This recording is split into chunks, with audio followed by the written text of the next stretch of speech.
Oh, today probably, well, the whole what keeps me up at night thread, I suppose, except, I don't know, if any of these concerns do not fall squarely into the whole first world problems category, because while I do worry about these, I sleep pretty soundly because that's what financial independence gives oneself, right?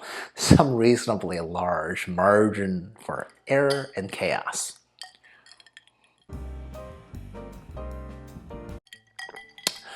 Ale, Zempak here. So I have been away from the corporate world for more than full 6 years now, okay? My God, and in some ways I still cannot believe it myself, right? It's actually both super weird to me to think about how few people have accomplished this, but also super normal to imagine a world that who knows, I mean, will I ever have to go back to, because that's what everybody else does. I mean, as a mental exercise, I always tell myself worst case scenario, like a Great Depression or some kind of post-apocalyptic war scenario. I'm positive I can go make myself explicitly productive again, but those are the super edge cases, and for now I'm happily coasting on the joys of capitalism, right? Still though, 6 years in and with a wonderful wifey and a content home life, what exactly do I worry about, okay? I'm just a regular dude after all. I've never said I've retired to a life of luxury. The only life I've ever promised the wifey when we got together was a regular one, okay? Just a regular one that doesn't require a 9-to-5 kind of corporate job. Now, it is a new year, so I figured I'd count my blessings, but also, reflect on what challenges lay ahead even when normal expenses have been taken care of. Having some resources is nice, but it's not everything. I worry less, but I still do worry. Okay, so yeah, that's my pretty, in hindsight, obvious list of my stuff that's in the back of my head, even in my post-fire life. Oh, and gotta put in the obligatory, if you're intrigued by what I might say, please subscribe, like, comment, share, all those social media, BS, or whatever you want to do. Okay, I'm rich enough for me, and I will be great regardless.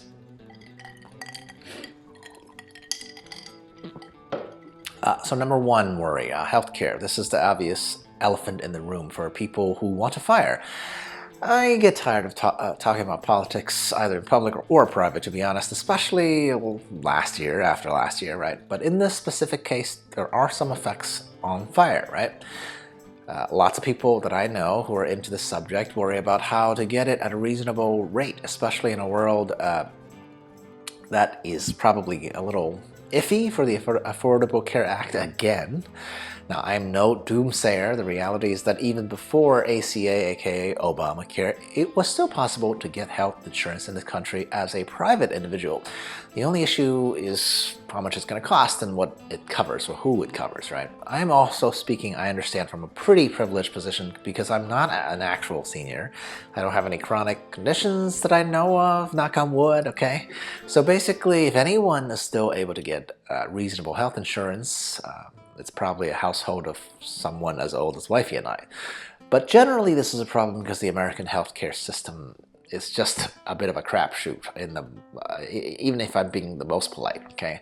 I mean, we literally have a healthcare CEO murderer in custody that people actually are crushing on, right? And he killed somebody. I mean, if that doesn't say something about how most Americans are feeling about healthcare, really nothing will, right? We can't change the country though, so if healthcare options do go down the drain, we have put into places a few layers of contingency plans, such as different states we can move to, or even maybe outside the US, right? I don't love the idea of having to move just to maintain reasonable health coverage, but I'm also hoping there's no real political will to gut the ACA either. Okay, so this is a X factor, I would call. That's the biggest that affect people without traditional employers, for sure though.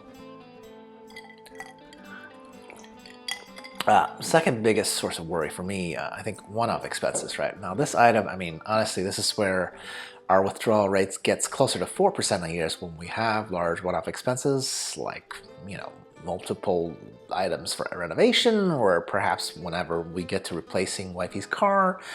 Again, this is a first world problem because without those kind of large one-off expenses, our withdrawal rate is probably closer to 2%, but with them, well, obviously there's no ceiling on how much money one can spend in the Western world, right? Now, one thing I've learned about being a house owner in the past few years is definitely how random and high any housing-related cost could be. Like if you want to replace a driveway, a roof, all this cost immediately starts in the 5 figures, right? Now, I suppose all those costs does make me miss living in apartments and condos.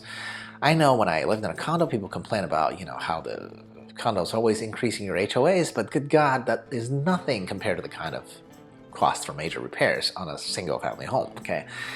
Now, I know the rebuttal here is that especially for someone who doesn't have a regular job, I could just do some of those home renovations myself or learn to do that, right? Maybe that would be more efficient, monetarily speaking. The reality is that, of course, I'm not going to replace a roof or replace my gutters as one of the first home improvement projects that I do, okay? So, yeah, I miss condo living, okay? The trade-off is, of course, the other trade-off is space, and so long as wifey loves hanging out in a yard in the blistering heat where we live, this is where we're going to stay, okay? The grass is greener on the other side kind of thing, maybe. Finally, in my post-retire life, what do I worry about, right? And that is, here's a fun one, okay? How to keep my wifey entertained, okay? I have it here because unlike me, wifey cannot simply get her head into a video game and get stuck there for weeks, if not months at a time, right? This is not a knock on her, okay? Not at all. Hell, I think it'd be kind of scary if she and I wanted to do exact same thing because we would just become a pair of couch potatoes, okay? She is, of course, comparatively new to the post-fire life, only like 2 years in, so I can see that she's just trying various activities to keep herself entertained and engaged. Volunteering and hobbies is where it's at, right? Even though I keep mentioning that sometimes our choices and hobbies just seems out of left field, okay? Like last year she tried bookbinding and now some sort of art kit, right? I think art is an easy guess because, that's what bougie people do. But like bookbinding, I didn't think that was a thing anymore, okay? Like who actually uses notebooks and their equivalent, right? But as a person who loves utility, it's just surprising. Again, I'm not knocking it, it's just very niche, right? And I think it's good that my wife has different interests than me because that could inspire me to try things that I've never thought about, okay? But we're probably not going to both do bookbinding. Art is a possibility, just like I will never stop trying to get her more into video games as well. So I guess in conclusion, it's really more like 2 worries and 1 fun thought experiment, right? Most problems in life that are not philosophical can at least be softened with, just throwing some resources at it. That's true with healthcare or a new car and even with hobbies, right? Though I guess because I've been so good at scripting and saving, even with hobbies, I try to steer us clear of the very expensive ones, right? Let's say art, right? We try sketching first rather than full-on oil paints or whatever. And if we want to pick a sport, I like pickleball over golf. But who am I kidding though? I do what wifey wants, as long as what she wants is not ridiculously, outrageously priced. And you know what? They never are, because my wifey is super awesome and super sensible. So there it is, spiel done. What do you guys worry about, especially in this upcoming new year? Does it even feel like a brand new year yet? I know it doesn't feel like it for me, okay? I'm still stuck in 2024, but Happy New Year's, okay? Cheers, I'll approach it.